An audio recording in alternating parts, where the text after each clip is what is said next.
Dr. Earls, I wanted to talk about adolescent screening today. How would you recommend incorporating screening into regular adolescent well care?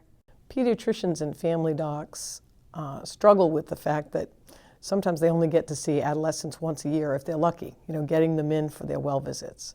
So it's really important to have a routine way that you make sure that you're asking kids and screening for the right stuff. And you have to do it in a way that's efficient, that you can fit into your office flow. So we're being asked to ask adolescents about risky behaviors like early sexual activity or drinking, smoking, are they depressed? But we're also trying to focus on a strengths-based approach where we're looking for factors that give adolescents resiliency.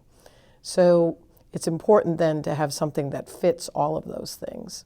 It's also important to fit into your flow that the adolescent has the opportunity to fill out the screen privately. So what kinds of screens are validated to be used in primary care? There are a couple of really good tools out there. One being the Bright Futures Supplemental Questionnaire for Adolescents. It comes in different ranges of age group for adolescents. And the other is the GAPS, the Guidelines for Adolescent Preventive Services. The Bright Futures one is the newer version of kind of what the GAPS used to do. So it asks about risks, all the risks that we know we need to ask about. But it also asks about good things in the adolescent's life. What's going on in their family, how's school going, do they have other things that they feel good about or that they belong to. So those are both really good tools. I'm sure that somewhere in the future someone might develop some more, but those are good ones that people could start out with. There are specific tools that ask about alcohol use or tobacco use or other kinds of risk behaviors, but if you had to add up a whole list of tools to ask all those individual questions, it would probably not fit into your office flow. But those are good ones to implement to get what you need. So, from your point of view, what would be the best way for a provider to have a conversation about the information that's on those tools? Well, I think walking into a patient visit and knowing you have limited time, there's a range of areas where a provider could go. And so the screening tool really helps to guide conversation.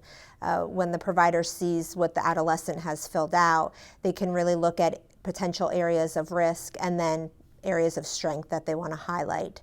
One of the practices we work with, the provider told a story about how they started implementing the GAPS not too long ago.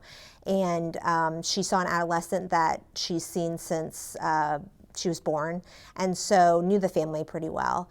Well, the adolescent filled out the GAPS screen, and as she walked into the room, she saw some areas of concern. So she questioned the adolescent further and uncovered that the patient's stepdad had been abusing her. And so at that visit, they called DSS and there was action taken, and he was not in that home that evening. And so the patient then called the practice back the following morning and thanked the provider for doing what she did. And so the provider told us that there'd be no way that she would have ever gone to that subject area if not for the screening tool, because she knew this family and just would have never thought something like that could be going on. So again, it certainly helped her to look at an area where prior to that wasn't something that she would have normally asked. It speaks to the need for confidential time alone with the adolescent, so those conversations can happen and the providers can follow up on things on the screen.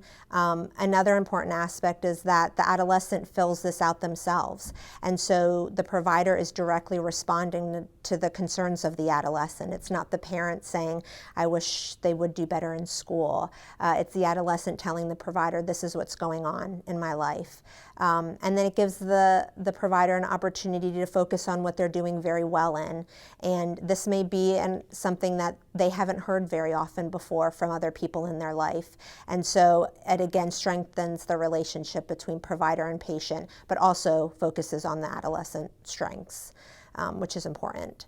So what are some practical ways you think that a provider could start dialogue when they walk in that room after reviewing a screen? Yeah, what's their opening line? So, you know, I always liked using something that was kind of disarming for adolescents. Like, you can simply just ask them what they're good at. They actually usually have to pause because nobody's asked them that before. But those are simple things. You could ask, what are you good at? What are you really interested in? What are your favorite hobbies or things to do? I think a particularly good one is to ask about what their future plans are. In fact, when we did our survey of adolescents around North Carolina about what they wanted from health care, those were a couple of the things that they said. They'd like people to ask them about the good things they do, not just the bad things they might be doing, and also to ask them about future plans. So it's kind of an easy way to get started. It's a good icebreaker.